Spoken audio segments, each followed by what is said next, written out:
খাবো খাবো খাবো খাবো খাবো, আমি লাঠি বাড়ি খাবো। ওই এসে ঝাঁপিয়ে পড়লেন। বলুন না কবে আমার মাথাতে মারবেন লাঠি বাড়ি, আমি খাবো কবে খাবো বলুন না। কি আশ্চর্য বৌমা, তুমি ঘরে যাও, এসবের মধ্যে তুমি থেকো না। আপনি চুপ করুন না মাঠান, বলুন না প্রধানমন্ত্রী, আপনি আমার মাথায় কবে মারবেন শুনুন। আপনি যখন ঠিক করে নিয়েছেন আপনি আমার মাথায় লাঠি বাড়ি মারবেন, তাহলে পরে কেন, আজকে নয় কেন? আমি এক্ষুনি বাঁশবাগানের দিকে যাচ্ছি, আপনি লোক পাঠান, আমি লাঠি বাড়ি খেতে রাজি। আমি তো দেখতে চাই লাঠি বাড়ির স্বাদ কেমন হয়, লাঠি বাড়ি খাবো। আরে না না না না না না, আপনার আবার এই লাঠির বাড়ির মাথা খাবার কবে শখ হলো? আপনার মাথাটা কি খারাপ হয়ে গেছে? মাথা আপনার খারাপ আছে, আমার নয়। ভণ্ড বর্গদাকারে, আরে বাবা আমি শুনেছি, আমি জানি ওই যে জায়গায় আঘাত লেগে, মানে মাথা যে জায়গায় আঘাত লেগে মানুষের স্মৃতি চলে যায়, সেই জায়গায় যদি আবার আঘাত করা যায় তাহলে স্মৃতি ফেরত চলে আসতে পারে। তুমি মাথা নাতে যাবে কেন এইটুকু বয়স?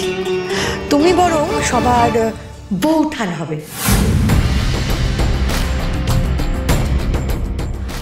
হ্যাঁ, বৌঠান হয়ে সবার বিচার করবে, কেমন? আজ থেকে তোমাদের সবার সন্ধ্যা বৌঠান এই চেয়ারে বসবে।